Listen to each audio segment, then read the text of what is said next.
मैं डॉक्टर अंशुल सिंह, समाज शास्त्र विभाग। आज हम समाज शास्त्र के BSOE 141 कोर्स के तहत इकाई 10 मलिन बस्ती का अध्ययन करेंगे। तो चलिए, मलिन बस्ती क्या है, इसकी विशेषताएं क्या हैं और किन कारणों से मलिन बस्ती उपजती है या जन्म लेती है और उसके दुष्परिणाम क्या होते हैं, सरकार द्वारा इस संबंध में क्या प्रयास किए गए हैं या किए जा रहे हैं, और मलिन बस्तियों में जो एक संस्कृति होती है वो किस प्रकार की होती है। इन सब बिंदुओं पर, इन सब अवधारणाओं पर हम आज अपना व्याख्यान केंद्रित करेंगे। तो चलिए देखते हैं कि मलिन बस्तियों की समस्या क्या है। इसके पहले थोड़ा सा हम इस चीज को जानेंगे कि जैसे नगरीय समस्याएं जो हैं, उनमें सबसे प्रमुख समस्या मलिन बस्तियों की रही है और अभी भी ये देखी जा रही है। जिस तीव्रता से, जिस गति से औद्योगिकरण, नगरीकरण हुआ और लोगों को जो एक नगरीय जीवन का आकर्षण दिखा और बहुत सारे राजनीतिक स्वार्थ कह लीजिए या अन्य बहुत सारे ऐसे तत्व रहे जिनकी वजह से जो एक जनसंख्या का खिंचाव था वो नगरों की ओर बहुत तेजी से आया और उसकी वजह से जो अनेक समस्याएं उत्पन्न हुई, उनमें सबसे प्रमुख रही मलिन बस्तियों की समस्या। तो इस वजह से आज ये जो नगरीय जीवन में हम देखते हैं, मलिन बस्ती की समस्या एक प्रमुख समस्या के रूप में जानी जाती है और हम इसी आधार पर देखेंगे कि कैसे ये मलिन बस्तियों का विकास हुआ, जन्म हुआ। तो हम ये कह सकते हैं कि जो आवास की समस्या है भारत में, इसका सबसे बड़ा जो दुष्परिणाम रहा है वो मलिन बस्तियों के रूप में देखने को मिला है। ये बात तो सही है और वास्तविकता भी है कि जो प्रमुख नगर हैं हमारे, उनमें जनसंख्या का जो एक बड़ा हिस्सा है वो मलिन बस्तियों में और जो घनी रूप से बसी हुई बस्तियां होती हैं उनमें निवास करता है। और ये समस्या और भी अधिक गंभीर है भारत में, क्योंकि ये जो मलिन बस्तियों की प्रकृति रही है, इसे तो कुछ विद्वानों ने नार के जीवन का केंद्र तक कहा है और इसी संदर्भ में ऑस्कर लेविस ने मलिन बस्तियों को गरीबी और पतन की संस्कृति नाम से संबोधित भी किया है। अत्यधिक भीड़ भाड़, सीलन और बदबूदार मकान, तंग गलियां, चारों ओर जो एक बदबूदार वातावरण, नागरिक सुविधाओं का अभाव जैसे शौचालय, पानी की व्यवस्था, जल निकासी की व्यवस्था, पीने के पानी की व्यवस्था इत्यादि समस्याओं का अभाव होना, बिजली का अभाव होना, साथ ही साथ एक आर्थिक संकट, गरीबी और मादक पदार्थों का व्यसन और अपराधी व्यवहार, विचलन, ये सब मलिन बस्तियों की कुछ प्रमुख विशेषताएं कही जा सकती हैं। और जब हम औद्योगिक नगरों की अगर बात करें तो वहां पर इन मलिन बस्तियों की समस्या दिन प्रतिदिन बढ़ती ही जा रही है, जहां पर मानव जो है वो अमानवीय जीवन या अमानवीय दशाओं में जीवन व्यतीत करने को बाध्य है। तो मलिन बस्ती है क्या? असल में मलिन बस्ती को परिभाषित करना बहुत ही दुष्कर कार्य है, क्योंकि संसार के प्रत्येक समाजों में मलिन बस्तियां हैं और हर समाज की मलिन बस्तियों की प्रकृति जो है वो अलग अलग है। भारत में जो मलिन बस्तियां हैं उनकी प्रकृति अलग है। विश्व के अन्य समाजों की बात कर लें, जैसे जापान जैसे देश हैं या आप चीन है, अमेरिका है, वहां पर जो मलिन बस्तियां होंगी वहां पर उनकी प्रकृति अलग होगी। तो हम एक सामान्य परिभाषा नहीं दे सकते या कुछ सामान्य तत्व नहीं निकाल सकते कि जो हर समाजों में लागू होंगे मलिन बस्तियों में,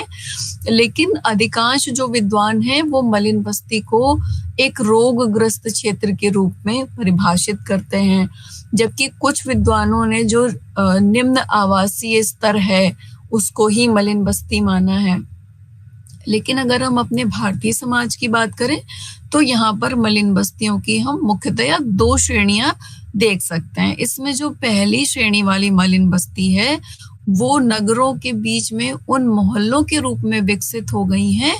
जो इतने ज्यादा घनी बसी हैं कि उनमें सीलन और जो एक बदबू से भरा हुआ एक मकान है, मतलब मकान क्या, एक कमरा है और उसी में अधिकांश सदस्य रहते हैं जिनकी संख्या 10-12 या उससे भी अधिक हो सकती है। तो आप कह लीजिए कि जो तंग कमरे हैं इनमें पूरा का पूरा परिवार निवास करता है। इसमें ना कहीं रोशनी की व्यवस्था होती है, ना कहीं हवा की व्यवस्था होती है, बिजली पानी की व्यवस्था नहीं होती, पीने के पानी का अभाव होता है। और इसी वजह से क्या होता है कि ये जो मोहल्ले होते हैं ये संक्रामक रोगों का केंद्र बन जाते हैं और इनकी गलियां इतनी ज्यादा, आप कह लीजिए कि इतनी तंग होती है कि इनमें निकलने का भी ठीक से रास्ता नहीं होता है। भारत में जो इस प्रकार की मलिन बस्तियां हैं उनको अलग अलग क्षेत्रों में अलग अलग नाम से जाना जाता है। जैसे मुंबई में अगर हम बात करें तो मुंबई में इन मलिन बस्तियों को चाल कहा जाता है, कानपुर में अहाता या पुरवा कहा जाता है, चेन्नई में चेरी कहा जाता है और कोलकाता में इन्हें बस्ती कहा जाता है। तो ये हो गई हमारी पहली प्रकार की श्रेणियां, पहली प्रकार की श्रेणी की मलिन बस्तियां। और अगर मलिन वस्तुओं के हम दूसरी श्रेणी की बात करें या दूसरे स्वरूप की बात करें तो ये वो एक प्रकार की झुग्गी झोपड़ियां होती हैं जो नगरों के बाहर जो खाली पड़ी हुई जमीन होती है, खाली पड़ी हुई भूमि होती है, उस पर अवैध रूप से विकसित हो जाती हैं। और ये जो झुग्गी झोपड़ियां होती हैं ये बांस, टीन, लकड़ी के टुकड़े, पॉलीथीन जो होती है और कच्ची दीवारों की सहायता से ये बनाई जाती हैं और इनमें भी शौचालय, पानी और बिजली की कोई व्यवस्था नहीं होती है। नगरों में जो शारीरिक श्रम करते हैं, जो ठेला लगाते हैं, रिक्शा चलाते हैं या जो फुटपाथ पर दुकान लगाते हैं, घरों में जो स्त्रियां और पुरुष काम करते हैं, उन सब का एक बड़ा भाग इन्हीं बस्तियों में निवास करता है। तो आशा करते हैं कि आपको ये जो मलिन बस्तियों की भारत में प्रकृति है वो समझ में आ गई होगी। अगर संख्या की बात करें कि मलिन बस्तियों की सर्वाधिक संख्या कहाँ है, तो भारत में सर्वाधिक संख्या महाराष्ट्र में देखने को मिलती है मलिन बस्तियों की। अगर परिभाषा की बात करें तो AR देसाई ने मलिन बस्ती को परिभाषित करते हुए कहा था कि ये बस्तियां किसी नगर अथवा उपनगर का वो भाग होती हैं जिसमें बहुत ही कम स्थान में निम्न आर्थिक स्तर के सामान्य श्रम करने वाले लोग जो होते हैं वो घने रूप से बसे हुए होते हैं। अर्थात अर्धमानवता, निर्धनता और असक्षता इन बस्तियों की प्रमुख विशेषताएं होती हैं। जो मलिन बस्ती क्षेत्र कानून बनाया गया था 1956 में, स्लम एरिया एक्ट जिसे हम कहते हैं, उसमें मलिन बस्ती को इस रूप में परिभाषित किया गया था कि ये ऐसा आवासीय क्षेत्र है जहाँ के आवास बहुत भीड़ भाड़ से भरे हुए हों और नष्ट प्राय दशा में हों, जहाँ प्रकाश और स्वच्छता का अभाव हो, जो आवास है वो अनियोजित रूप से विकसित हो गया हो और जहाँ पर सामाजिक सुरक्षा, स्वास्थ्य और नैतिकता का जो दृष्टिकोण है वो हानिकारक हो या बहुत ही निम्न स्तर का हो। तो ये कुछ मलिन बस्तियों की परिभाषाएं थी। आइए अब हम देखते हैं कि मलिन बस्तियों की विशेषताएं किस प्रकार की होती हैं, अर्थात उनका स्वरूप कैसा होता है कि जिनको देख के हम ये अंदाजा लगा सकें कि यही मलिन बस्ती है। तो सबसे पहली विशेषता होती है कि ये अत्यधिक घनी होती है, अर्थात इनमें अत्यधिक घनापन पाया जाता है कि बहुत कम स्थान होता है और वहां पर अनेक व्यक्ति निवास करते हैं। अर्थात ये इतने घने होते हैं कि इनमें निकलने का, अर्थात इनमें बाहर जाने का और बाहर से अंदर आने का मार्ग भी बड़ी मुश्किल से मिल पाता है। दूसरी विशेषता ये होती है मलिन बस्तियों की कि ये अनियोजित रूप से विकसित होती हैं। अब इसका अर्थ ये है कि जो मलिन बस्ती के रूप में जो मोहल्ले विकसित हो जाते हैं ये अपने आप से विकसित हो जाते हैं, अर्थात इनके लिए कोई नियोजन, कोई प्लानिंग नहीं की जाती है। तो ये क्या है कि जहां जिसको जो स्थान मिला वहां पर उसने अपना आवास बना लिया और रहने लगे। और चूंकि जो झुग्गी झोपड़ियां होती हैं वो खाली भूमि पर बना ली जाती हैं, तो जिस व्यक्ति को जहां पर भी स्थान मिल गया अपनी झुग्गी झोपड़ी बनाने का, उसने वहां पर बना लिया। तो इससे क्या होता है कि एक बहुत ही घना जो होता है वो एक बसावट हो जाती है, और दूसरा ये कि मतलब कहीं पे भी बन जा रहा है। व्यक्ति ये नहीं देख रहा है कि इससे अगले वाले को कोई परेशानी होगी या कुछ होगा, तो हम कह सकते हैं कि अनियोजित रूप से ये विकसित होती हैं। अगर आप नगरों के बाकी हिस्सों में जाएंगे तो आप देखेंगे कि नियोजित रूप से बसाए जाते हैं, कि बीच में एक सड़क है, अर्थात लोगों के निकलने की एक समुचित व्यवस्था है, वाहनों के आने जाने की समुचित व्यवस्था होती है, पार्क होते हैं, आसपास घर होते हैं, उसमें भी कुछ स्थान छोड़ के बसाए जाते हैं, आमने सामने घर होते हैं, मतलब हर एक चीज नियोजित की जाती है। लेकिन झुग्गी झोपड़ियों में जो है वो उनके बसने में नियोजन किसी प्रकार का नहीं किया जाता। फिर हम बात करें अगर अगली विशेषता की, तो इसमें निर्धनता भी पाई जाती है। अर्थात झुग्गी झोपड़ियों में या मलिन बस्तियों में जो लोग निवास करते हैं उनका आर्थिक स्तर अत्यंत ही निम्न होता है। और क्यों होता है ऐसा? क्योंकि यहाँ पर जो व्यक्ति निवास करते हैं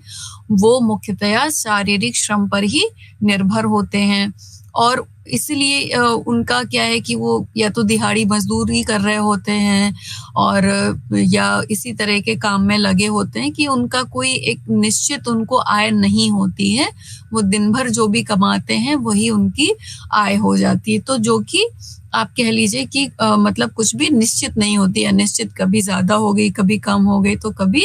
हो सकता है कि कुछ भी उनकी आय ना हो। तो इस वजह से क्या होता है कि यहाँ पर जो लोग होते हैं उनका आर्थिक स्तर बहुत ही निम्न होता, और इस वजह से क्या है कि वे इतने सक्षम नहीं होते या उनमें इतनी क्षमता नहीं होती है कि वे कोई एक साधारण सा भी आवास ले लें और उसका किराया दे सकें। अर्थात वे किराया देने में अक्षम होते हैं, और इसी वजह से वो इस तरीके की घनी जो बसी होती है झुग्गी झोपड़ियां उनमें रहने लगते हैं। तो तीसरी विशेषता क्या होगी कि निर्धनता होती है झुग्गी झोपड़ियों में या मलिन बस्तियों में। फिर हम अगली विशेषता की बात करें तो अस्वच्छता पाई जाती है। अब ये बहुत स्वाभाविक सी बात है कि जहाँ पर बहुत घनी बसावट में रह रहे हैं लोग, अनियोजित रूप से रहने लगे हैं, तो वहां पर स्वाभाविक रूप से अस्वच्छता होगी, अर्थात गंदगी पाई जाती है। तो जो मलिन बस्तियां होती हैं उनके आसपास हम देखते हैं अधिकांशतया कूड़े का ढेर पाया जाता है, और चूंकि पानी का जो निकास है, अर्थात जिसे नालियां वगैरह बनाई जाती हैं, वो भी अभाव होता है। तो जो पानी है वो भी नहीं निकल पाता और वो जगह जगह भर जाता है, अर्थात गंदे पानी के गड्ढे बन जाते हैं। शौचालय की कमी होती है, तो उसकी वजह से भी क्या होता है कि जहां पर लोग रह रहे हैं उसके थोड़ा सा ही दूर जाकर वहां पर भी बहुत ज्यादा आप कह लीजिए कि दुर्गंध पाई जाती है, और जो अधिकांश व्यक्ति हैं उनको स्नान करने का भी समुचित स्थान नहीं मिल पाता या अपने शरीर को स्वच्छ रखने की सुविधा भी प्राप्त नहीं होती है। तो अर्थात हम ये कह सकते हैं कि मलिन बस्ती ऐसा क्षेत्र है जहाँ पर स्वच्छता का अभाव पाया जाता है। जगह जगह कूड़े के ढेर लगे होते हैं, गंदे पानी के गड्ढे विकसित हो जाते हैं, और इसी वजह से आप देखेंगे कि वहां पर सूअर वगैरह भी बहुत देखने को मिलते हैं। फिर अगर हम मलिन बस्ती की विशेषता की बात करें तो वहां पर क्या होता है कि विचलनकारी व्यवहारों की प्रधानता पाई जाती है। अब इसका अर्थ ये है कि चूंकि इतने दुर्गंधपूर्ण तनावपूर्ण वातावरण में व्यक्ति जब रह रहा होता है तो वहां के जो निवासी होते हैं उनका जीवन मानसिक तनाव, कुंठा और चिंता से घिरा हुआ होता है। तो अब इस दशा में व्यक्ति क्या करता है कि वो या तो नशीले पदार्थों का सेवन करने लगता है, कई बार व्यक्ति अपराध के रास्ते पर भी चल पड़ते हैं। बाल अपराध और वेश्यावृत्ति जैसे जो विचलनकारी व्यवहार होते हैं वो भी लोगों के जीवन का धीरे धीरे अंग बनने लगते हैं। इसी संदर्भ में हमको यहाँ पर ध्यान रखना चाहिए कि डॉक्टर राधा कमल मुखर्जी ने कहा था कि जो मलिन बस्तियां होती हैं वे ऐसा स्थान होती हैं जहाँ पर मानवता का हृदय बहुत ही निर्दयता के साथ घोटा जाता है। वहां पर नारीत्व का अपमान होता है और आरंभ से ही बच्चों का जो जीवन होता है उसमें जहर घोल दिया जाता है। अर्थात मलिन बस्तियां ऐसा स्थान होती हैं जहां पर बहुत प्रकार के विचलनकारी व्यवहार देखने को मिलते हैं और उसका कारण ये होता है कि व्यक्ति बहुत ही अमानवीय दशाओं में जीवन जीता है। अगली अगर विशेषता की हम बात करें तो उसमें मलिन बस्तियों में नागरिक सुविधाओं का अभाव होता है। अब ये आप देखेंगे कि मुख्यतया जितनी भी मलिन बस्तियां होती हैं वहां पर पीने के पानी का अर्थात स्वच्छ पानी का अभाव होता है, बिजली का अभाव होता है, स्वच्छता का अर्थात अभी हमने बात की कि स्वच्छता का भी अभाव होता है, सीवर लाइन नहीं होती, कोई पाइप लाइन नहीं होती और स्वास्थ्य सुविधाओं का भी अभाव देखने को मिलता है। तो इससे क्या होता है कि वहां पर जो व्यक्ति रहते हैं उनका जीवन असुरक्षित तो होता ही है, लेकिन साथ साथ वो अस्वास्थ्यकर दशाओं में भी रहते हैं। और फिर अगर हम अगली विशेषता की बात करें तो जो मलिन बस्ती होती है वो नगर का एक उपेक्षित क्षेत्र बन जाती है। अब उपेक्षित क्यों होती है कि पहली बात तो ये नियोजन से बसाए नहीं जाते हैं, अर्थात कोई एक नियोजित प्रयत्न नहीं किया जाता, वहां पर लोग अपने आप रहने लगते हैं। और अगर किसी तरह का नियोजन अपना कर किसी मलिन बस्तियों को वहां से हटा दिया जाता है, लोगों का पुनर्वास कर दिया जाता है, अर्थात लोगों को उस स्थान से निकालकर दूसरे स्थान पर उनका निवास स्थान बना दिया जाता है, तो हम देखते हैं कि कुछ समय बाद वहां पर फिर से एक नई मलिन बस्ती का निर्माण जो है वो हो जाता है। एक दूसरे प्रकार की मलिन बस्तियां वहां पर विकसित होने लगती हैं। और एक विशेषता वहां पर यह भी देखने को मिलती है कि जो जीवन विधि है अर्थात जो लोगों के रहने का ढंग है, लोगों के जीवन जीने का तरीका है, उसमें भी भिन्नता देखने को मिलती है। अब ऐसा क्यों होता है? क्योंकि वहां पर बहुत तरह के अभाव होते हैं। मलिन बस्ती में विभिन्न परिवारों के लोग रहते हैं और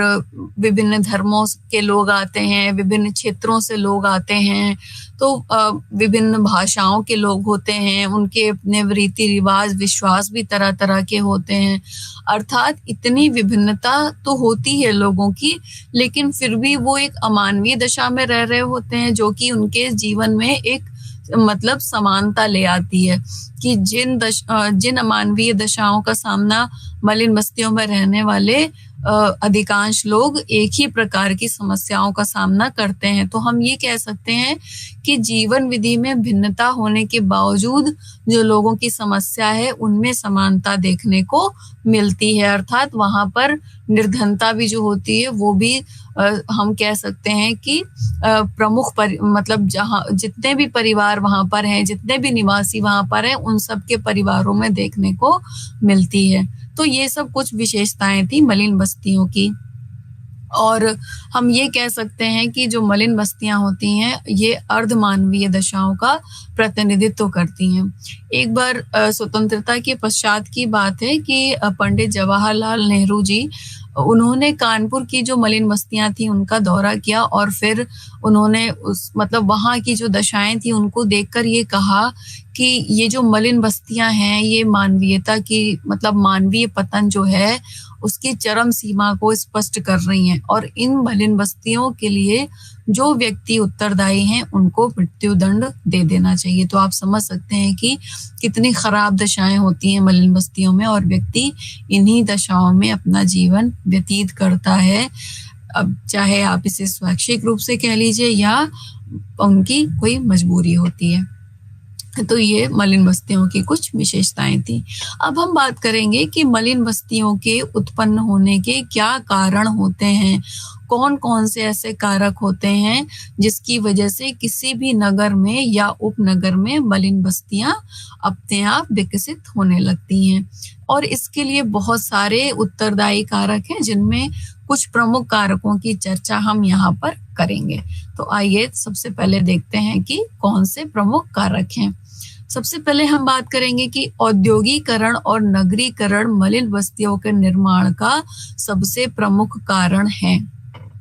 अब ऐसा क्यों है? क्योंकि औद्योगिकरण और नगरीकरण जब हुआ तो उसकी वजह से क्या हुआ कि वहां पर अनेक उद्योग धंधे विकसित हुए और इन उद्योग धंधों में काम करने के लिए अनेक कुशल अकुशल श्रमिकों की मजदूरों की आवश्यकता थी और लोगों को भी जिनके पास रोजगार नहीं था उनको रोजगार चाहिए था। तो इससे क्या हुआ कि उद्योगों के आसपास के जो गांव थे या जो उनके निकटवर्ती क्षेत्र थे, वहां से जो लोग आ रहे थे उनके पास इतने साधन नहीं थे कि वो नगर में रहने के लिए अपने लिए एक अच्छा सा आवास ले सकें। हमने पहले भी इस बात पर चर्चा की कि लोगों के पास इतना धन नहीं होता था कि वे अपने लिए रहने के लिए एक अच्छा सा आवास किराए पर ले सकें। अब क्योंकि जो लोग मजदूरी करने आ रहे थे तो उनकी मजदूरी ही इतनी कम हुआ करती थी कि वो बहुत, चूंकि धन का अभाव है उनके पास, तो वो उद्योगों के आसपास ही कोई छोटा सा कमरा या झुग्गी झोपड़ी किराए पर ले लेते हैं, या फिर अगर किराया भी वो नहीं दे पाते हैं तो कोई भी जो उनको खाली जमीन मिल जाती है उस पर वो अनधिकृत रूप से, अवैध रूप से झुग्गी झोपड़ी बना लेते हैं, पॉलीथीन की सहायता से या कह लीजिए खप्पर की सहायता से, कच्ची दीवारों की सहायता से झुग्गी झोपड़ी बनाकर और फिर उसमें रहने लगते हैं। तो ये क्या हुआ कि औद्योगिकरण और नगरीकरण के फलस्वरूप इस तरीके की झोपड़पट्टियों का निर्माण बहुत तेजी से होता गया, क्योंकि जनसंख्या के एक बड़े भाग ने नगरों की ओर आना शुरू किया और उनमें अधिकांश लोग मजदूर वर्ग से आते थे जो कि इतने सक्षम नहीं थे कि वे आवास किराए पर ले सकें। फिर हम बात करते हैं कि मकानों की कमी भी एक बहुत बड़ा कारण रही है मलिन बस्तियों के निर्माण के लिए। अब चूंकि औद्योगिक जो नगर होते हैं या हम साधारण किसी भी नगर की बात कर लें तो वहां पर क्या होता है कि भूमि का अभाव होता है, भूमि की कमी होती है, जिसकी वजह से मकानों का भी अभाव देखने को मिलता है।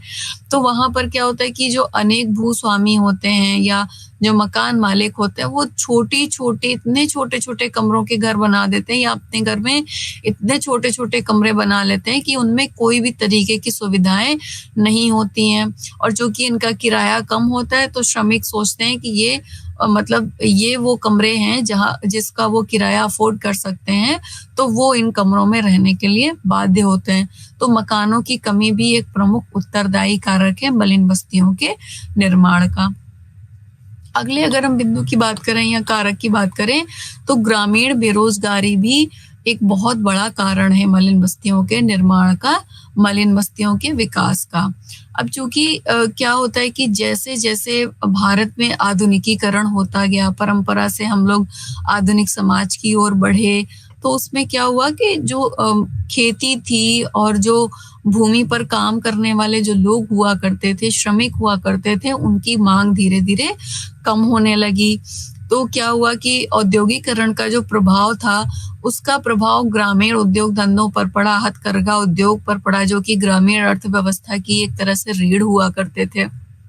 तो जब ये ग्रामीण अर्थव्यवस्था छिन्न भिन्न हुई तो वहां पर जो लोग काम करते थे उनके सामने एक बेरोजगारी की समस्या खड़ी हो गई, क्योंकि जो लोग उन उद्योग धंधों में, उन हथकरघा उद्योगों में काम करते थे उनके पास काम का अभाव हो गया। तो जब जनसंख्या वृद्धि हुई तो उसके साथ साथ भूमिहीन जो श्रमिक थे उनकी भी संख्या बढ़ने लगी, और ये जो बढ़ती हुई बेरोजगारी थी इसकी वजह से ग्रामीणों ने नगरों की ओर पलायन शुरू किया। और जब वो नगरों में गए और वहां पर भी उनको बहुत सारी समस्याओं का सामना करना पड़ा, और किसी भी तरीके के निम्न स्तर के या निम्न मजदूरी वाले काम में वो संलग्न रहे, जिसकी वजह से उनको समुचित आवास उपलब्ध नहीं हो पाते थे, और इस वजह से उन्होंने झोपड़पट्टियां बनाकर रहना शुरू कर दिया, जो धीरे धीरे आगे चलकर मलिन बस्तियों के रूप में विकसित होती गई।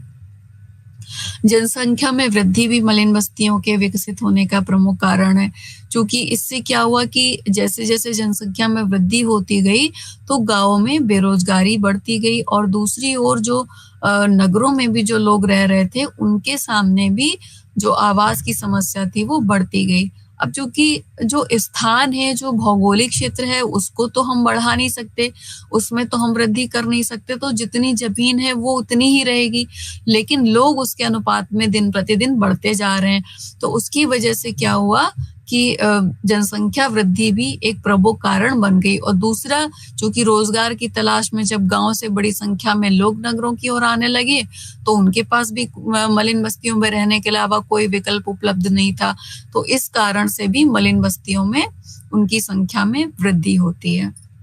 इसके अलावा अगर हम बात करें तो जो गरीबी है, जो एक सामान्य गरीबी है, सामान्य निर्धनता है, वो भी मलिन बस्तियों के विकसित होने का प्रमुख उत्तरदायी कारक बनकर सामने आई। चूंकि हमने पहले भी चर्चा की है कि इन मलिन बस्तियों के जो निवासी होते हैं, इनमें रहने वाले जो लोग होते हैं, उनका आर्थिक स्तर बहुत ही निम्न होता है, क्योंकि इनमें जो लोग रहते हैं वो ज्यादातर ऐसे लोग होते हैं जो कारखानों में काम करने वाले अकुशल मजदूर हैं, या जो बोझा ढोने वाले हैं, जो ठेले लगाते हैं, या जो अलग अलग दुकानों में काम करते हैं और उसके बदले में उनको बहुत ही कम मजदूरी मिल पाती है। तो क्या होता है कि उनका आर्थिक स्तर बहुत ही निम्न होता है, और चूंकि निम्न होता है, वो निर्धन होते हैं, तो वो ऐसा कोई भी स्थान ढूंढ लेते हैं जहां पर धूप से या बारिश से बचा जा सके। तो उसके लिए वो एक टूटी फूटी झोपड़ी बना लेते हैं,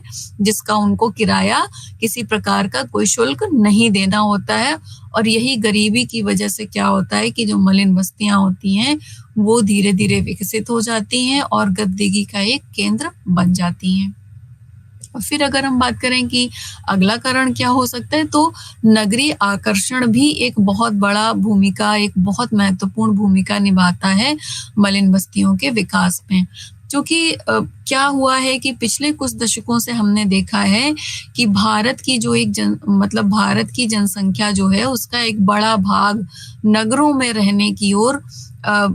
उसमें प्रवृत्ति बढ़ रही है, नगरों में निवास करने की। गांव में भी जो निम्न स्तर के, निम्न जाति के लोग हैं, वो भी नगरों में इसलिए आ रहे हैं कि वो उनका जो परंपरागत व्यवसाय हुआ करता था उसको त्याग कर उसकी जगह कोई अन्य व्यवसाय वो अपना सकें। इसके अलावा जो निर्धन लोग भी हैं, वो भी चाहते हैं कि उनके बच्चों को अच्छी शिक्षा, अच्छा रोजगार मिले, तो उसके कारण वे भी नगरों की ओर आकर्षित हो रहे हैं।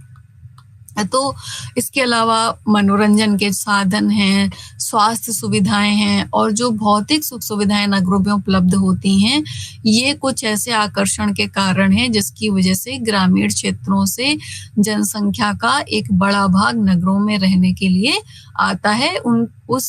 उन व्यक्तियों को, उन लोगों को ये लगता है कि जीवन जीने का जो एक उपयुक्त स्थान है वो नगर ही है, ग्रामीण क्षेत्र की अपेक्षा। तो जब इन व्यक्तियों की संख्या ज्यादा हो जाती है, जितना ज्यादा ये जनसंख्या बढ़ती जाती है, उसी अनुपात में नगरों में मलिन बस्तियों की संख्या भी बढ़ती जाती है, क्योंकि प्रत्येक व्यक्ति इतना सक्षम नहीं होता कि वो किराया देकर आवास ले सके। फिर अगला अगर हम कारण देखें तो क्षेत्रीय संतुलन भी मलिन बस्तियों के निर्माण में एक प्रमुख कारण रहा है, क्योंकि भारत को विकसित करने के लिए, भारत को निरंतर विकास के पथ पर अग्रसर करने के लिए समय समय पर अनेक नियोजित परिवर्तन किए जाते रहे, अनेक व्यापक परिवर्तन भारत में किए गए। लेकिन फिर भी अभी हम ये कह सकते हैं कि निर्धनता की समस्या भारत में बनी हुई है। और कुछ राज्यों की अगर हम बात करें तो उन राज्यों में जैसे बिहार है, या उत्तर प्रदेश है, उड़ीसा है, ये कुछ ऐसे राज्य हैं जिनमें बाकी राज्यों की अपेक्षा काफी निर्धनता देखने को मिलती है। और जब इन राज्यों के जो लोग होते हैं वो दूर दूर के जो अन्य औद्योगिक क्षेत्र हैं, औद्योगिक नगर हैं, उनमें अनियोजित ढंग से रहने लगते हैं, अपना निवास बनाने लगते हैं, क्योंकि नगरों में उनको आवास की समस्या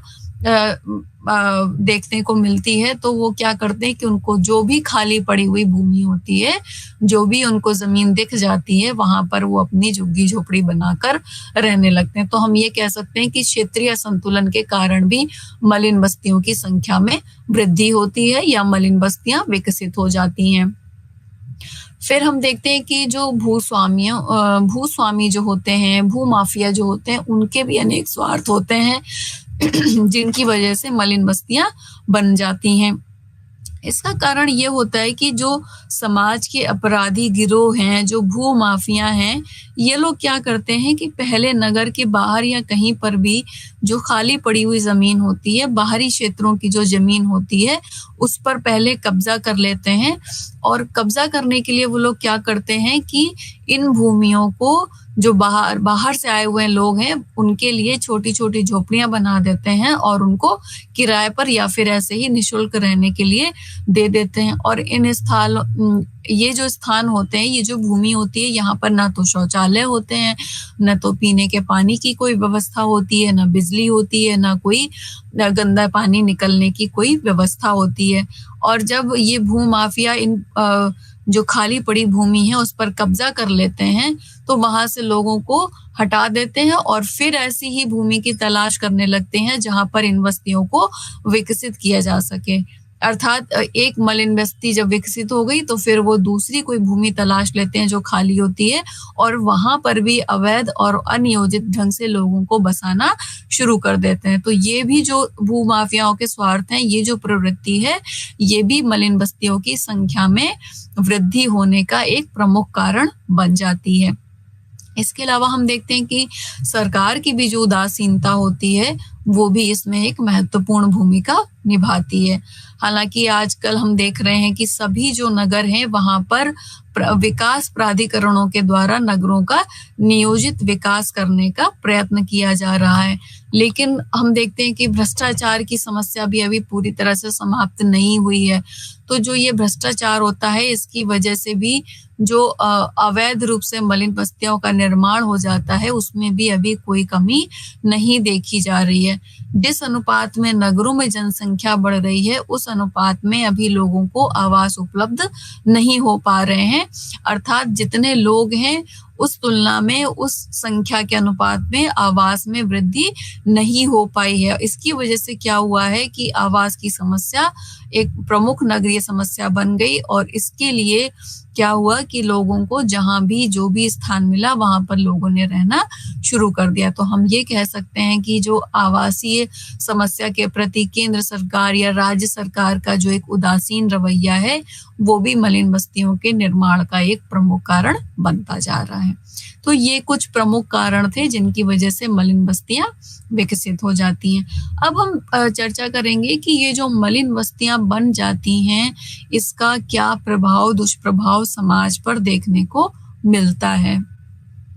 अब चूंकि हमने पहले ही चर्चा की कि मलिन बस्ती आजकल प्रमुख नगरीय समस्या बनकर हमारे सामने आई है, और जो ये गंभीर समस्या के रूप में हमारे सामने उठी, तो उसमें क्या हुआ कि अब ये देखा गया कि इन मलिन बस्तियों के अनेक दुष्परिणाम सामने आए। अंतरराष्ट्रीय श्रम संगठन ने भी भारत में अनेक मलिन बस्तियों का अध्ययन किया, और उस अध्ययन के आधार पर ये निष्कर्ष दिया कि आर्थिक संकट और अनेक नागरिक सुविधाओं का अभाव, वैयक्तिक विघटन, नैतिक पतन, ये सब क्या है, मलिन बस्तियों के दुष्परिणाम है जो हमको देखने को मिलते हैं। तो आइए इसी प्रकार के कुछ प्रमुख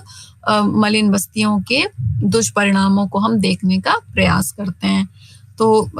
एक प्रमुख दुष्परिणाम ये हुआ है कि लोगों की कुशलता में कमी देखने को मिली है। अब इसका कारण ये होता है कि लोग इन मलिन बस्तियों में जो निवासी होते हैं इनके, वो क्या होते हैं कि अस्वास्थ्यकर दशाओं में रहते हैं, अमानवीय दशाओं में रहते हैं, और उनको ना तो कोई मनोरंजन उपलब्ध होता है, ना ही उनको स्वच्छ वायु मिल पाती है, और इसकी वजह से क्या होता है कि उनका स्वास्थ्य जो है वो ठीक नहीं होता है। तो जब व्यक्ति का स्वास्थ्य ठीक नहीं होगा, उनका पोषण स्तर ठीक नहीं होगा, तो व्यक्ति धीरे धीरे शारीरिक रूप से कमजोर होने लगता है, उसको अनेक प्रकार की बीमारियां घेर लेती हैं, और इसका असर ये होता है कि व्यक्ति की जो कार्य कुशलता होती है, उसकी जो कार्य करने की क्षमता होती है, वो धीरे धीरे कम होती जाती है। तो जो उद्योगों में काम कर रहे होते हैं लोग, धीरे धीरे उनकी जो उत्पादकता है, उनकी जो काम करने की क्षमता है, वो धीरे धीरे कम होती जाती है, और उसका असर ये होता है कि उत्पादन पर भी उसका प्रतिकूल प्रभाव देखने को मिलता है। फिर अगर हम बात करें कि मलिन बस्तियों का दुष्परिणाम जो होता है वो अस्वस्थ जीवन के रूप में भी देखने को मिलता है, क्योंकि यहाँ पर व्यक्ति इतनी गंदगी के बीच में, इतनी अस्वच्छता के बीच में रहते हैं कि वहां पर अनेक बीमारियां स्वतः उत्पन्न हो जाती हैं। अब जो कि हमने पहले भी चर्चा की कि वहां पर स्वच्छ वायु, प्रकाश का अभाव, पानी का अभाव होता है, और इसकी वजह से क्या होता है कि ये जो एक वातावरण बन जाता है गंदगी का, तो उससे लोगों को अनेक बीमारियां बन जाती हैं। और इसी वजह से ये भी देखा गया है कि मलिन बस्तियों में बच्चों की जो मृत्यु दर होती है वो भी बाकी नगर के भागों की अपेक्षा अधिक होती है। अगले दुष्परिणाम की हम बात करते हैं तो हम ये देखते हैं कि मलिन बस्तियों में जो वहाँ के निवासी होते हैं उनका नैतिक पतन भी होने लगता है। अब ये भी कहा जाता है कि जो मलिन बस्तियां होती हैं वो साधारणतया एक अनैतिकता का केंद्र बन जाती हैं, और इसका कारण ये होता है कि इतनी ज़्यादा निर्धनता होती है यहाँ के निवासियों के जीवन में कि उनको अपनी आवश्यकताओं को पूरा करने के लिए बहुत सारे अनैतिक काम करने पड़ते हैं। राधा कमल मुखर्जी ने जब एक अध्ययन किया था उन्होंने तो ये देखा था कि मिदनापुर से पश्चिम बंगाल में जो जूट के कारखानों में जो स्त्रियां काम करने आती थी उनमें से लगभग 30% स्त्रियां जो थी वो वेश्यावृत्ति में संलग्न थी। तो इसमें अब चूंकि ये होता है कि बहुत छोटी सी बस्ती होती है और छोटी सी जगह में परिवार के अनेक सदस्य साथ में रहते हैं और बच्चे भी बड़ों का व्यवहार देखते हैं तो वो भी इस तरीके के व्यवहार जो है वो करने लगते हैं, सीखने लगते हैं, और धीरे धीरे ये जो प्रवृत्ति होती है बच्चों की ये धीरे धीरे अपराधी प्रवृत्ति में बदल जाती है। फिर हम देखते हैं कि इन मलिन बस्तियों का एक दुष्परिणाम वैयक्तिक विघटन के रूप में भी देखने को मिलता है। वैयक्तिक विघटन का अर्थ ये होता है कि जो यहाँ के निवासी होते हैं उनके जीवन में तनाव और कुंठा देखने को मिलती है, और इस तनाव और कुंठा से व्यक्ति कह लीजिए या तो बचने के लिए या उससे पलायन के लिए व्यक्ति क्या करता है कि शराब या अन्य जो मादक द्रव्य होते हैं उनका जो है वो सहारा लेने लगता है, और धीरे धीरे फिर ये जो आदतें होती हैं वो व्यक्ति के जीवन का हिस्सा बन जाती हैं। कुछ मलिन बस्तियों का अध्ययन किया गया था जिसमें ये पाया गया कि जो व्यक्ति वहां पर निवास कर रहे थे उसमें से लगभग 60% व्यक्तियों को अनेक मादक पदार्थों का सेवन करने की आदत थी। इसके अलावा जुआ खेलना, वेश्यावृत्ति और मानसिक दुर्बलता, दुर्व्यवहार करना जैसे मारपीट, लड़ाई झगड़ा, गाली गलौज या सामाजिक मर्यादाएं जो होती हैं, जैसे अभी हमने वेश्यावृत्ति की बात की, उनका उल्लंघन देखा गया। अवैध तरीकों से लोग जो है वो आजीविका अपना उपार्जन करने लगते हैं। तो ये सब जो दशाएं होती हैं ये मलिन बस्तियों में रहने वाले लोगों के वैयक्तिक विघटन को स्पष्ट करती हैं। और ये भी देखा गया है कि आत्महत्या की दर भी मलिन बस्तियों में सर्वाधिक पाई जाती है, और आत्महत्या जो होती है वो वैयक्तिक विघटन का एक चरम रूप होती है। इसके अलावा पारिवारिक विघटन भी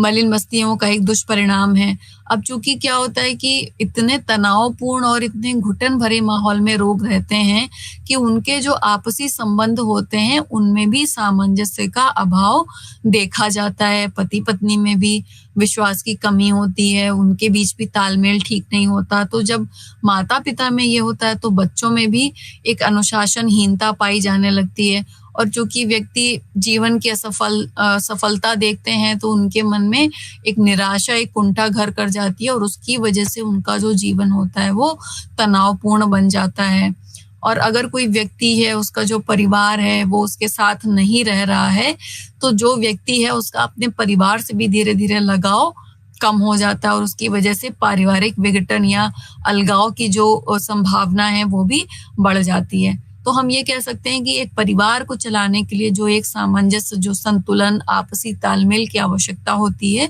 वो इन मलिन बस्तियों में देखने को नहीं मिलती है, और उसकी वजह से पारिवारिक विघटन को बढ़ावा मिलता है। इसके अलावा हम देखते हैं कि एक मनोवैज्ञानिक असुरक्षा भी पाई जाती है लोगों में, क्योंकि जो मलिन बस्तियों में लोग रह रहे होते हैं उनका नैतिक स्तर इतना गिर जाता है, उसका पतन हो जाता है कि उनको सही और गलत अर्थात उचित और अनुचित क्या है इसका बोध नहीं रह जाता है। और इन बस्तियों में जो लोग रहते हैं वो मादक द्रव्यों का चूंकि व्यसन करते हैं तो उनका जो आप कह लीजिए कि जो नर्वस सिस्टम होता है वो काफी वीक हो जाता है, और उनके अंदर एक अकारण एक भय उत्पन्न हो जाता है, और उसकी वजह से क्या होता है कि उनका जो मानसिक स्तर है वो भी बड़ा धीरे धीरे कम होता जाता है। उनके अंदर एक डर बन जाता है, वो हीनता का शिकार होने लगते हैं, और उसकी वजह से उनका जो जीवन है वो बड़ा ही नारकीय हो जाता है। फिर हम देखते हैं कि अपराधों में वृद्धि भी होती है, ये भी मलिन बस्तियों का एक दुष्परिणाम है, क्योंकि यहाँ पर क्या होता है कि छोटे मोटे अपराधों से, जैसे चोरी, मारपीट, इस तरीके के जो छोटे मोटे अपराध हैं, इसके अलावा बड़े अपराध भी देखने को मिलते हैं। तस्करी इत्यादि लोग करने लगते हैं। जो आने जाने वाले लोग हैं, राहगीर हैं, उनसे लूटपाट भी करने लगते हैं। तो ये सब भी अपराध मलिन बस्तियों में देखने को मिलते हैं, अर्थात वहाँ के लोगों द्वारा इस तरीके के अपराधी व्यवहार किए जाते हैं। चूंकि उनकी जो आर्थिक आवश्यकताएं हैं वो पूरी नहीं हो पाती हैं, उनकी आजीविका इतनी सशक्त नहीं होती है कि उनकी सभी आवश्यकताएं पूरी हो जाए, तो इस वजह से व्यक्ति क्या होता है कि अपराधों का सहारा लेने लगता है। कई तरीके के अपराधी संगठनों का व्यक्ति जो है वो सदस्य बन जाता है और फिर वो इस तरीके के अपराधों को अंजाम देने लगता है। और चूंकि कई बार व्यक्ति जो टीवी पर देखता है या सिनेमा हॉल में जो अपराधी दृश्य देखता है, तो उसको भी अपनाने की कोशिश करता है और इस वजह से भी व्यक्ति के जीवन में ये अपराधों में वृद्धि होने लगती है।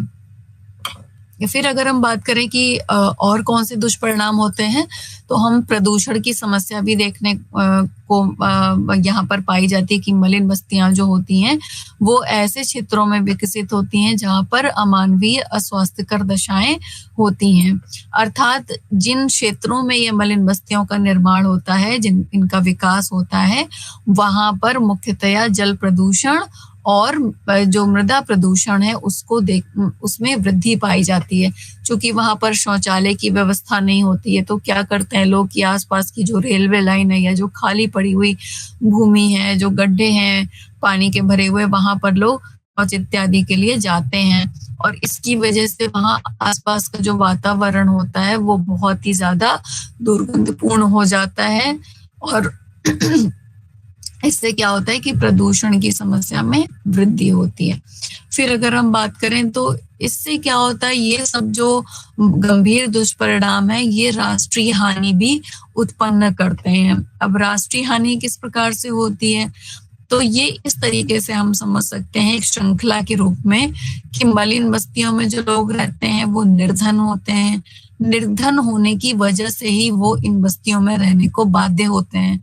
उनको समुचित पोषण नहीं मिल पाता, रहने की स्वच्छ दशाएं उपलब्ध नहीं हो पाती हैं, तो उसकी वजह से इनके स्वास्थ्य का स्तर निम्न हो जाता है। वो स्वास्थ्य का स्तर निम्न होता है तो व्यक्ति की कार्यकुशलता पर भी उसका प्रतिकूल प्रभाव पड़ता है। जब व्यक्ति की कार्यकुशलता कम होती है तो उत्पादकता भी कम होती है और उस वजह से क्या होता है कि बहुत सारी जो औद्योगिक नगरों में सरकारी भूमि होती है वो घनी बस्तियों के रूप में, मलिन बस्तियों के रूप में बदल जाती है।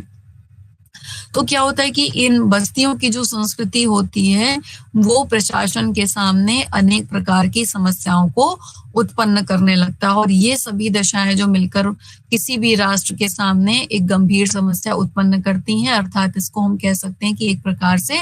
जो किसी भी देश के लिए, किसी भी राष्ट्र के लिए, किसी भी राज्य के लिए हानि की दशाओं को स्पष्ट करती हैं। तो आशा करते हैं कि ये कुछ दुष्परिणाम हैं मलिन बस्तियों के कि जो आपको समझ में आए होंगे। इसी संदर्भ में ये डॉक्टर एस.सी. अग्रवाल ने भी कहा था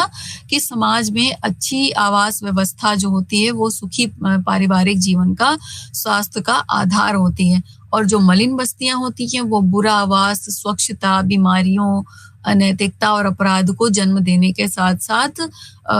लोगों मतलब जन्म देती है और ये सामाजिक जीवन की जो एक घुटन भरे तनावपूर्ण जीवन होता है उसका प्रतीक होती हैं। अब बात करते हैं कि इन मलिन बस्तियों के लिए जो सरकार द्वारा ये जो मलिन बस्ती की समस्या है, इस समस्या के समाधान के लिए क्या क्या प्रयत्न किए गए हैं, तो चलिए अब इस पर भी चर्चा कर लेते हैं। एक अनुमान लगाया गया था कि जो बड़े बड़े नगर हैं, जो विशाल नगर हैं, महानगर हैं, वहां पर जो फुटपाथ पर और जो पार्क में सोने वाले जो लोग हैं इनकी संख्या भी 50 लाख के आसपास है और इसके अलावा नगरों में एक बड़ी संख्या उन लोगों की भी है जो टूटे फूटे मकानों में, अर्थात हम कह सकते हैं कि उनकी भी आवास दशाएं मलिन बस्तियों की तरह ही होती हैं, वो भी उनमें जीवन व्यतीत कर रहे हैं। तो इन सब आवास स्थानों पर रहने वाले लोगों के लिए सरकार ने अनेक प्रयत्न किए हैं, तो कुछ प्रमुख प्रयत्नों पर हम प्रकाश डाल लेते हैं।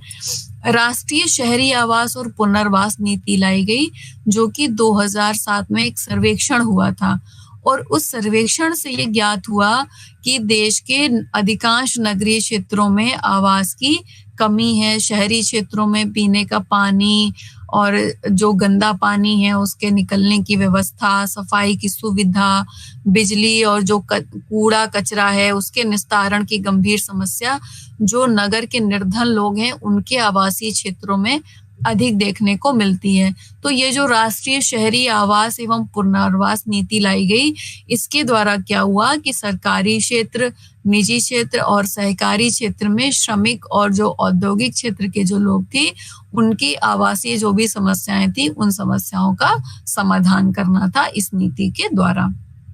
इसके अलावा राष्ट्रीय आवास निधि जो कि 1994 में भारत सरकार द्वारा शुरू की गई थी, इसका उद्देश्य ये था कि जिन लोगों के पास मकान नहीं था, अर्थात जो आवासहीन लोग थे, उनको मकान की सुविधा उपलब्ध कराना था। अर्थात और जिन लोगों का जो आवास था भी वो उसकी दशा अच्छी नहीं थी, तो उनके आवासीय दशा में सुधार करना था। और मलिन बस्तियों के जो नागरिक थे उनको नागरिक सुविधाएं उपलब्ध कराने के उद्देश्य से राष्ट्रीय आवास निधि का शुभारंभ किया गया था। और इसमें मलिन बस्तियों के लोगों को प्रमुख रूप से राहत देने के लिए हुडको अर्थात housing and urban development corporation की स्थापना की गई। इसमें जो लोग के पास घर नहीं था, अर्थात जो आश्रय विहीन लोग थे, उनके लिए कम लागत पर बनने वाले जो मकान थे उस प्रौद्योगिकी का विकास किया गया। इसके अलावा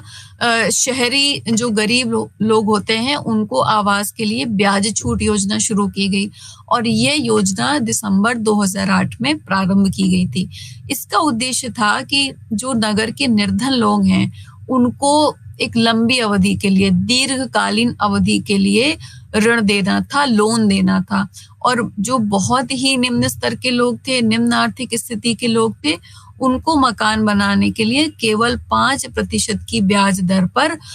घर बनाने के लिए 1 लाख तक के ऋण की व्यवस्था की गई। लेकिन बहुत सारे ऐसे कारण थे जिसकी वजह से यह योजना असफल हो गई। इसके अलावा अगला जो प्रयत्न था वो जवाहरलाल नेहरू राष्ट्रीय नवीनीकरण अभियान के रूप में देखने को मिला।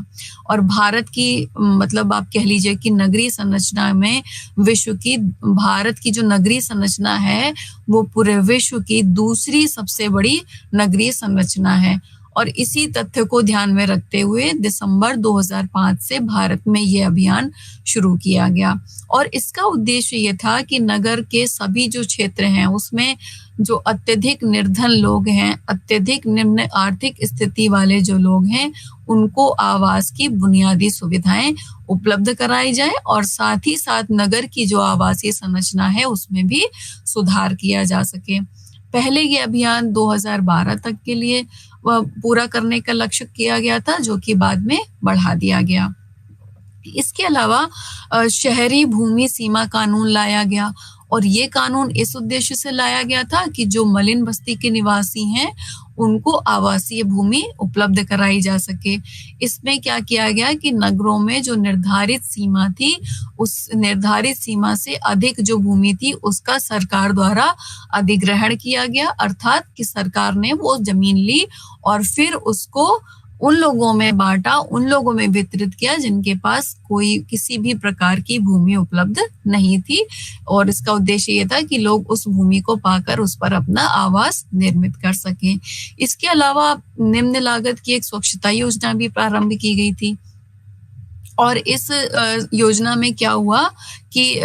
जिन लोगों के पास शौचालय की कोई सुविधा उपलब्ध नहीं थी, तो उस दशा में सुधार करने के लिए राज्य सरकार ने लोगों को विशेष आर्थिक साधन उपलब्ध कराए ताकि जो मलिन बस्तियों में जिन लोगों के पास शौचालय नहीं होते हैं वहां पर शौचालयों का निर्माण किया जा सके और जो अस्वच्छता और जो गंदगी का ढेर लगा रहता है, जो लोग खुले में शौच करते हैं, उस समस्या से भी मुक्ति पाई जा सके।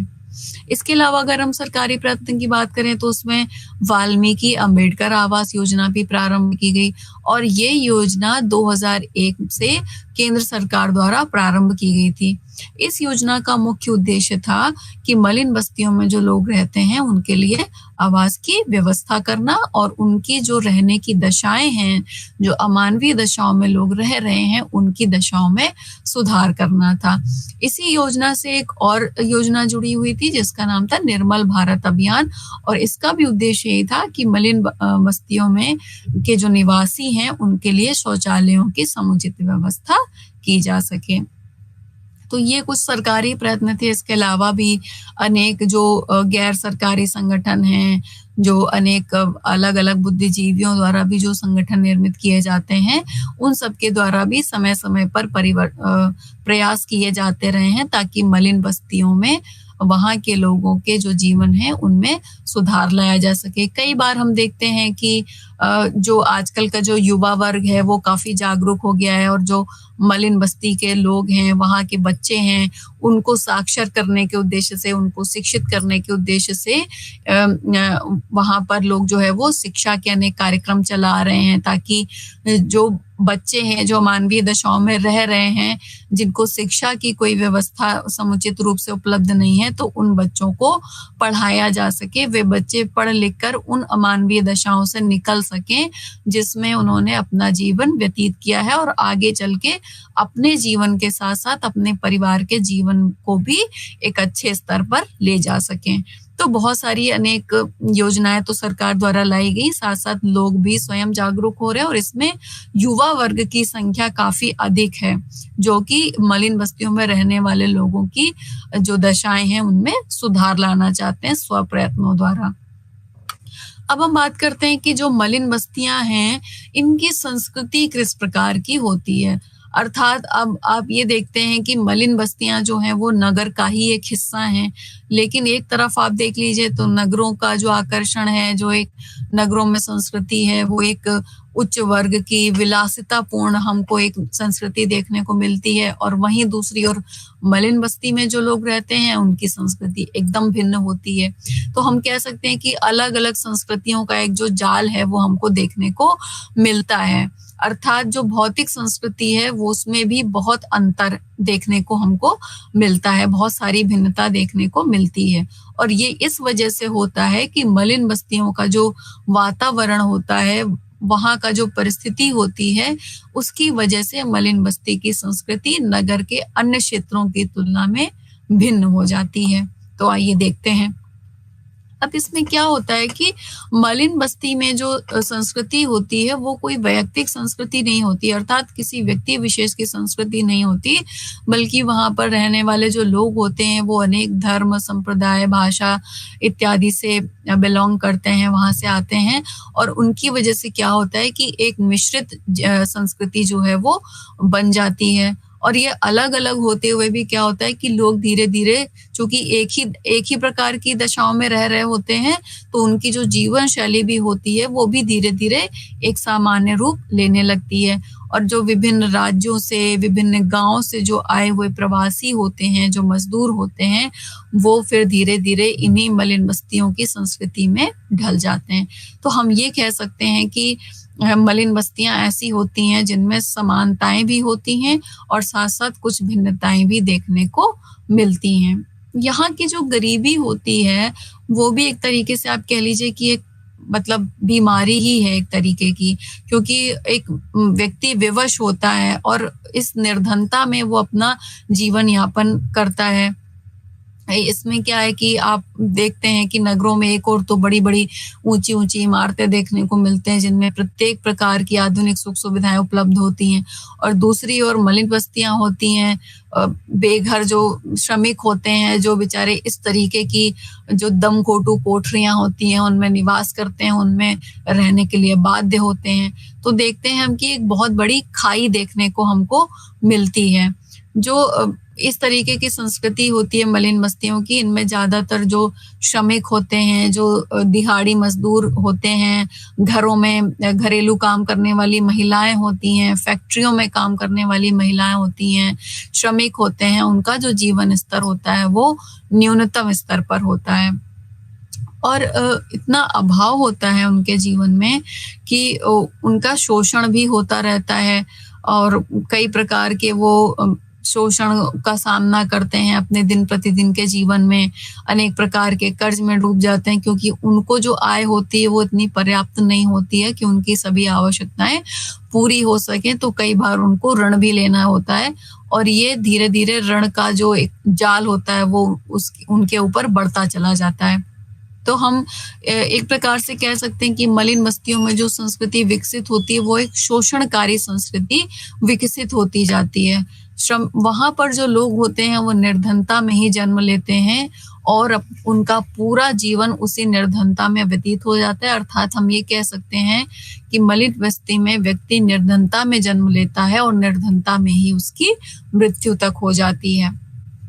इसके अलावा हम ये भी देखते हैं कि मलिन बस्तियों में जो रहने वाले लोग हैं उनके जीवन में इतना अभाव होता है, इतनी गरीबी होती है, अनेक प्रकार की बीमारियां होती हैं, पोषण का अभाव होता है, स्वास्थ्य का निम्न स्तर होता है और इसकी वजह से लोगों में इतनी शक्ति नहीं रह जाती है कि वो अपना या अपने परिवार का समुचित पालन पोषण कर सकें। और इसकी वजह से ये भी होता है कि व्यक्ति वो स्थान छोड़ नहीं पाते हैं, अर्थात वो कोई दूसरे स्थान पर कोई कार्य करने में सक्षम नहीं होते हैं। उनके अंदर ये धारणा हो जाती है कि जब मजदूरी ही करनी है तो फिर हम यहीं पर करें, उसके लिए किसी दूसरे स्थान पर हम क्यों जाएं, क्योंकि अब उनको लगता है कि यहाँ पर वो झुग्गी झोपड़ी बनाकर रहने लगे हैं, अब अगर उन्हें इसी दशा में दूसरे स्थान पर भी जाकर रहना है तो फिर उसका कोई लाभ नहीं है। उससे अच्छा तो वो इसी स्थान पर जिस दशा में रह रहे हैं उसी में अपना जीवन वो व्यतीत कर लेंगे।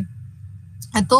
उनके अंदर इस तरीके की एक कार्य संस्कृति, एक वर्क कल्चर जो है वो विकसित हो जाता है और ये व्यक्ति को डिमोटिवेट ज्यादा करता है, अर्थात प्रोत्साहित करने के बजाय हतोत्साहित ज्यादा करता है। तो व्यक्ति फिर क्या होता है कि कोई भी जोखिम, किसी भी प्रकार का रिस्क उठाने में सक्षम नहीं रह जाता है। उसको ये लगता है कि अब ये जो दशाएं हैं जिसमें वो जीवन व्यतीत कर रहा है उसी में वो किसी तरह से अपना पूरा जीवन व्यतीत कर लेगा। तो ये जो संस्कृति होती है ये क्या होती है कि जो व्यक्ति है उसको एक तरीके से जो पूंजीवादी व्यवस्था है उसका दास बना देती है और बहुत सारी सुख सुविधाओं से वंचित रखती है। तो मलिन बस्ती में जो लोग रहते हैं उनका एक रहने का अपना ढंग विकसित हो जाता है, तो जो नए नए तरीके होते हैं उससे व्यक्ति परिचित नहीं हो पाते हैं। वो ये नहीं देख पाते हैं कि जीवन में किस तरीके के नए नए बदलाव हो रहे हैं। उनमें क्या होता है कि अपने जीवन से और कार्य से ही एक तरीके का अलगाव जो है वो पनपने लगता है, अलगाव की एक भावना उनके अंदर विकसित होने लगती है और उनको ये भी लगता है कि उनके जो बच्चे हैं उनका भी जीवन इस तरीके से पूरा निकल जाएगा। जिन अभावों को उन्होंने झेला है उन्हीं अभावों को उनके बच्चों को भी झेलना पड़ेगा। तो यहाँ पर क्या होता है कि बच्चे जिस उम्र में उनको शिक्षा ग्रहण करनी चाहिए उस उम्र में बच्चे कोई छोटा मोटा कार्य करके परिवार की आर्थिक सहायता करते हैं। तो उनमें आप ये कह लीजिए कि एक जो समाजीकरण होता है, एक उसकी जो प्रॉपर प्रोसेस होती है वो उनमें नहीं हो पाती है। तो अब वहां पर क्या सिखाया जाता है कि जितने ज्यादा लोग परिवार में उतना प्रत्येक व्यक्ति कार्य ही करेगा, अर्थात चूंकि एक व्यक्ति की आय इतनी नहीं होती कि वो पूरे परिवार का भरण पोषण कर सके, तो जितने भी सदस्य होते हैं काम करने लायक वो कोई ना कोई सदस्य, मतलब हर सदस्य कोई ना कोई कार्य अवश्य करने लगता है। तो उसकी वजह से क्या होता है कि बच्चों में जो है वो संस्कार नहीं आ पाते हैं। एक जो हम संस्कार बच्चों में देते हैं उनका अभाव उनमें देखने को मिलता है। तो ये कह सकते हैं कि ये जो निवासी हैं इनका जो जीवन है वो जैसे एक पराजय का जीवन हो जाता है कि बस उनको हर तरह के अभाव ही झेलना है। और ये मलिन बस्तियां जो हैं वो एक तरीके से आप कह लीजिए कि पतन को दिखाती हैं, सभ्यता और संस्कृति के पतन को दर्शाती हैं, जहां पर अभी भी बहुत समय लगेगा जब ये उनकी दशाएं सुधर सकेंगी। एक तथ्य यहाँ पर ये भी देखने को मिल रहा है कि मलिन बस्तियों की जो आबादी है अब वहां पर नगर के जो नगरीय जीवन शैली है उसका प्रभाव देखने को मिलने लगा है। चूंकि अधिकांश मलिन बस्तियां अब क्या हो रही हैं कि व्यावसायिक जो स्थान है, जो बाजार हैं, उनके आसपास बस रही हैं और उसकी वजह से वहां पर अनेक काम को करने वाले कुशल कारीगर भी निवास करते हैं। यहाँ पर जो लोग रहते हैं वो स्वयं भी सामान बनाते हैं और बाजारों में बेचते हैं। मलिन बस्तियों में बिजली और पानी की सुविधाएं भी धीरे धीरे देखने को मिल रही हैं। यहाँ जो लोग रह रहे हैं उनके पास टीवी, रेडियो, मोबाइल ये सब भी देखने को मिल रहा है। तो हम ये कह सकते हैं कि मलिन बस्तियों की जो पुरानी अवधारणा थी, जो पुराना स्वरूप था, वो भी अब धीरे धीरे बदलाव के, परिवर्तन के मार्ग पर अग्रसर है। अब यहाँ पर भी लोग मोबाइल का उपयोग कर रहे हैं, जो हम कह सकते हैं कि एक बदलते हुए समय का प्रतीक है। लोग जो है ये दिखा रहा है, मतलब ये तथ्य प्रदर्शित हो रहा है कि मलिन बस्तियों की जो कार्य संस्कृति है, जीवन संस्कृति है, वहाँ के जो निवासी हैं उन पर जो व्यवसायी संस्कृति है उसका प्रभाव बहुत तेजी से देखने को मिल रहा है। वहाँ की जो युवा पीढ़ी है उसमें जागरूकता में वृद्धि हुई है, उच्च शिक्षा के प्रति रुझान भी देखने को मिल रहा है। तो हम ये कह सकते हैं कि जो पुरानी मलिन बस्तियों का एक नारकी दृश्य हुआ करता था, अब वो परिवर्तन के मार्ग पर अग्रसर है। आज के व्याख्यान में इतना ही। धन्यवाद। नमस्कार।